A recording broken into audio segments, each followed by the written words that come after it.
Who is the doomer? Dealing with an age of hopelessness.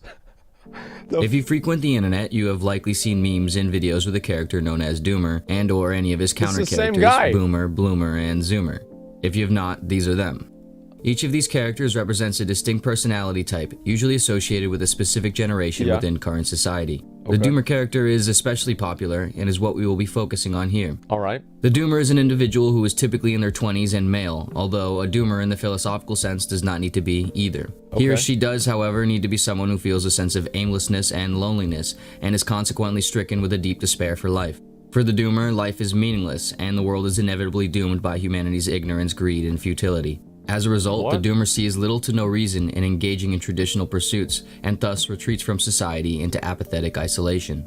This character is often used in videos and memes to illustrate various experiences that come with this pessimistic sense of life. Things like working a dead-end job, struggling to maintain or get over romantic relationships, excessive drinking and smoking, feeling alienated from one's friends and family, etc. Wow. This character's popularity and widespread relatability is very telling about the conditions of the modern person, specifically that of the current young adult generation. It reveals the depth of pessimism and nihilism being experienced, a hopelessness for both the now and for the future. Wow, what the fuck? One of the Doomer's counter characters is the Boomer, the name being derived from the term baby boomer, an individual born between 1946 and 1964, 2 generations or so before the Doomer. That's my dad. However, the age and generation of a Boomer does not necessarily matter. What does matter is this character's contrasting outlook on life. Opposed to the Doomer, the Boomer possesses a positive, can-do attitude. More specifically, in the context of the meme, the Boomer's attitude exists in a naive, blissful ignorance of truth. The Boomer chugs along in their ignorant delusion, unaware of the reality in which they live, mistakenly thinking they have it all under control.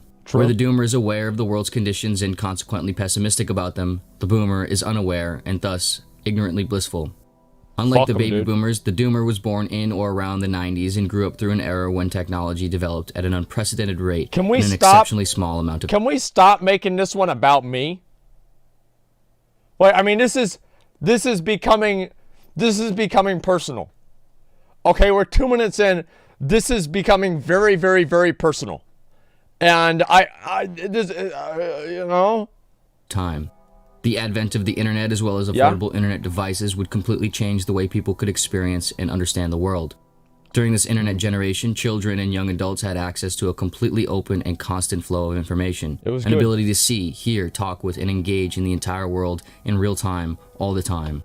The world would shrink down to fit in the palm of one's hand, allowing one to easily see just how absurd, chaotic, and meaningless it truly is. As a result, a huge portion of an entire generation would realize early on that things weren't all good, that the can-do, positive attitude of the Boomer was outdated and ignorant of what was really going on. That's right. With lingering counterculture narratives from the 60s and 70s, a decreasing popularity in Christianity following the Second World War, and an increasing access to information, this generation would be left with no traditional meaning or hope to fall back on. A generation where many find a piece of themselves in the Doomer. Shit, dude. So now what? Are we doomed to exist in a world where the options are either blissful ignorance or informed melancholy? Oh no. In order to better understand and deal with growing pessimistic and nihilistic tendencies, it is helpful to refer to the work of 19th century philosophers Arthur Schopenhauer and Friedrich Nietzsche. Okay. Arthur Schopenhauer is often regarded as the philosopher. There's one thing I want to say is that if you are feeling this way, just start playing Classic WoW. Just start playing Classic WoW. You will not give a fuck about anything else. You will stop caring about the world. You will stop caring about your life's, drawbacks and limitations and setbacks and failures, and you will focus purely on playing a video game. Like that is the secret, okay? Is you have to find a video game that's worth wasting your life over, and that way you don't feel like you're wasting your life. Problem solved. For pessimism, arguably the original Doomer. Like the Doomer's outlook, for Schopenhauer, life is in fact riddled with unavoidable pain, meaninglessness, and absurdity. For Schopenhauer, we are prisoners to our unconscious instinct to survive, reproduce, and sustain existence. And, in the traditional sense, everything we do in life is merely a product of this irrational force, void of any purpose other than to continue to sustain itself. As a result, we live a life of delusion, constantly in a frenzy, trying to impress sexual partners in order to reproduce, and trying to accomplish things in order to find happiness. Schopenhauer writes, "There's only one inborn error, and that is the notion that we exist in order to be happy. So long as we persist in dude, this I'd be inborn fucking error, mad, the world too. seems to us full of contradictions. For at every Look step at in that things shit. great and small, we are bound to experience that the world and life are certainly not arranged for the purpose of maintaining a happy existence. In Schopenhauer's mind, we want so badly to believe that we exist to be happy and to have specific purpose, but with an honest examination, we realize we do not. Okay. This perspective does not fall far from that of the doomer. That's right. Arguably, neither the doomer nor Schopenhauer are necessarily wrong in their assessments of life. And they have the same Life hairline. is in fact That's why like he's with wearing a chaos, hat. pain, and fundamental meaninglessness. By the way, anybody didn't know that? If you ever see like a late 20s, early 30s guy wearing a beanie, 9 times out of 10 is because he's going bald. Like that 9 times out of 10 is because he's going bald or he is bald. Like I guarantee you, okay? Like every fucking time, man. Like anytime you see him wear a headband, a beanie, a hat, anything like that, you see people like all the time wearing a hat. Why do you think Keemstar's wearing a hat? What do you think's under that hat? Nothing. Nothing's under that hat, man. The real problem, however, is not found in this realization, but how this realization is handled. Yep. Schopenhauer offered 2 solutions for the realization of life's meaningless suffering: asceticism and art. Okay. Asceticism is the disciplined avoidance of pleasure, an overcoming of the unconscious desire and pursuit for the selfish and material, be it things like sex, vanity, money, social status, etc. Schopenhauer felt that by obtaining control over the ceaseless yearning for things, one can find a form of happiness in the present moment. However, Schopenhauer also acknowledged the sheer difficulty in accomplishing this So you have feat, to be a monk? for it is not enough to merely realize the senselessness of one's behaviors Just play in WoW. order to stop them from occurring. The level of discipline and commitment mean? required would prove immensely difficult for even the wisest of individuals. Just play WoW. Alternatively, Schopenhauer provided one other solution: engaging in the aesthetics of art and philosophy as much as possible. In this, Schopenhauer suggested that things like poetry, theater, music, Wow. paintings, literature, theory, etc. have the power to reveal and share truth, a truth that liberates the individual during the moments he or she is engaging in it. Wait, By so expressing our pains and sufferings or engaging in the expressions saying of it. others, we feel less imprisoned and less disillusioned in ourself. With this, one does not need to find anything worthwhile or ultimately meaningful in the materialistic or traditional world beyond the mere expression of one's disinterest and pain within it.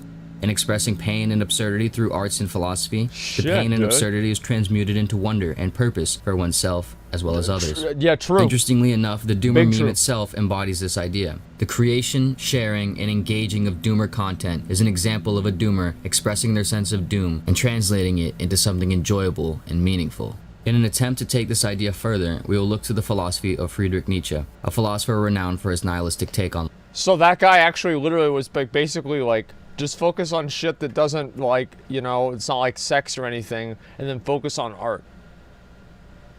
Like you could basically translate that over to just play classic WoW. Like you don't even really need to take a big leap. You could just say, yeah, that's basically like, yeah, just play classic WoW. Okay, and he said that in the 30s, man. It's been a while. life. Nihilism is the belief in nothing, the principle that nothing has any fundamental meaning at the end of itself, and that life is and will always involve a suffering through this meaninglessness. During his life in the 19th century, Nietzsche found that traditional religion ceased to help the modern person in dealing with the pains of life, and that nihilism was the only rational and practical approach that remained. Okay. However, for Nietzsche, the meaninglessness found in nihilism did not suggest that we should give up and retreat into a dull, apathetic life. Rather, the realization that life is meaningless permits the individual to look inside him or herself and create their own meaning and self-identity. The world See is full that? of That's his systems and avatar pressures right to there. conform to the That's his collective. character. Religions, traditions, and See? mass movements that attempt to lead us in certain arbitrary See? directions. The individual, Nietzsche writes, has always had to struggle to keep from being overwhelmed by the tribe. If you try it, you will be lonely often and sometimes frightened. But no price is too high to pay for the privilege of owning yourself. The pressure of accepting mass methodologies and principles in life is, has, and will always be immense. See, that's right. That's why, you know, whenever you have like your parents and your loved ones and your friends and everything asking you to go outside, you know, like, oh, come play video games, or, you know, come do this other thing with us, come do this, and you want to play WoW, you just want to sit at home and play WoW. And, you know, it's hard to do, but you have to do it, you know, and that's, yeah, like, I mean, am I wrong, dude? Like, who here didn't do that? You know what I mean? Anti-memer is so important. Yeah, I mean, really, think about that. I always turn down fun shit like that. Well, because it's not fun to you. You don't like that. Why do you got to fucking convince yourself that you like doing shit that other people like just because you fucking feel like you want to fit in? That's the only reason you're doing it. You're like, oh, I'm going to do this because I want to fit in. I want people to like me. No, fuck that, dude. Do whatever you want. Resistance of such comes with feelings of alienation and hardship. However, for Nietzsche, the Wait, bro. Like, I mean, all right, this is too much, man. Like, this is look at my thing. Look at that. This is getting way too personal. Look at this. I've literally got it on the floor like that. This is way too personal, guys. I don't know what I'm gonna be fucking able to do about this. All right, let me go ahead and zoom this back in. Yeah, this is out of hand. What the fuck, man? Holy shit. I feel attacked? Yeah, this is literally a video about me. What the fuck? caving in is infinitely worse. In the context of modern times, perhaps the doomer feels a heightened alienation from the world because the internet compounds the weight of social pressure and a sense of detachment. That's right. However, this experience of alienation and despair is not unnatural nor without value. Rather, one must walk deliberately through the mud of life, realizing that there will be ongoing pains and challenges in their self-actualization, and instead of turning away from them, lean into them and face the sufferings head-on, developing themselves and their personal meaning, no matter how Servers uncommon are still or hard fucking it down. may be. Nietzsche felt that the key to suffering is knowing how to use suffering. I assess the power of a will by how much resistance, pain, torture it endures, and knows how to turn to its advantage, Nietzsche writes. True. By Big inviting true. suffering Very in true. and recognizing it as an opportunity to develop wisdom and resilience, we utilize it as a method of creating our own purpose and greatness. In the fundamental pain and meaninglessness of life, we must not find ourselves with an indifference that renders us lethargic and paralyzed away from caring about anything, but rather an indifference that inspires us to create meaning and care for things we deem enjoyable and engaging. Listen to that. Listen to that one more time, and I want you guys to think about what I'm thinking about. In the fundamental pain and meaninglessness of life, we must not find ourselves with an indifference that renders us lethargic and paralyzed away from caring about anything, but rather an indifference that inspires us to create meaning and care for things we deem enjoyable and engaging. There it is, dude. There it is, dude. What does that remind you of?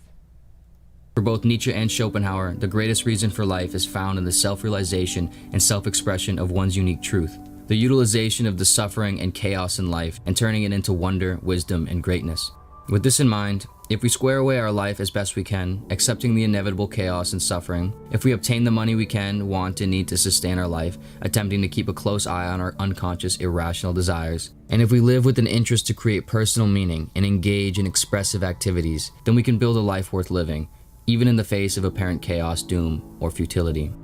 This attitude can be found in the hopeful doomer character, Bloomer, a character who, in the meme, possesses the awareness of the sad and painful realities of life, but still sees that there can be purpose to it all. Still, You know why he's in such a good mood? Because look at his fucking hairline. It's not messed up.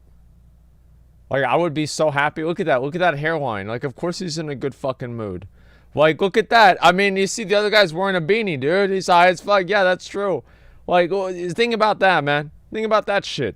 sees that there is an opportunity for meaning and wonder to be created and experienced, and that however messy the world may be, it is still worth playing in and trying to make the most of.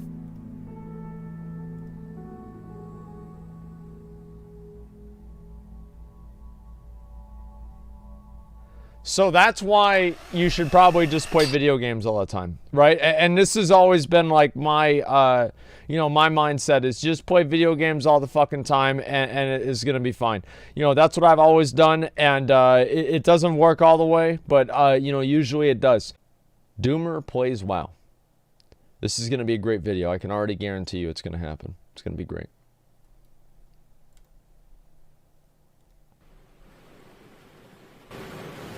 For their pan pizza, but yeah, really, this is more of a thin crust, but I'm not gonna hold that against them. Fuck it, dude. Pizzas.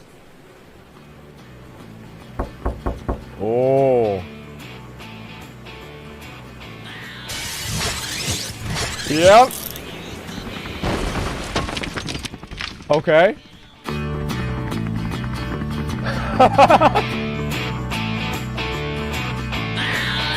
This is amazing. Okay.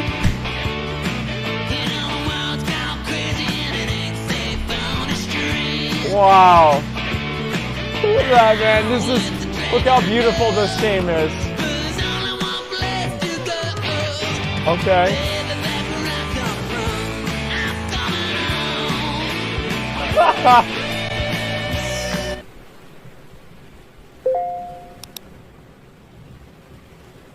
Ooh. Said the N word. Said the N word. Fuck, dude, that was sad at the end. That was fucking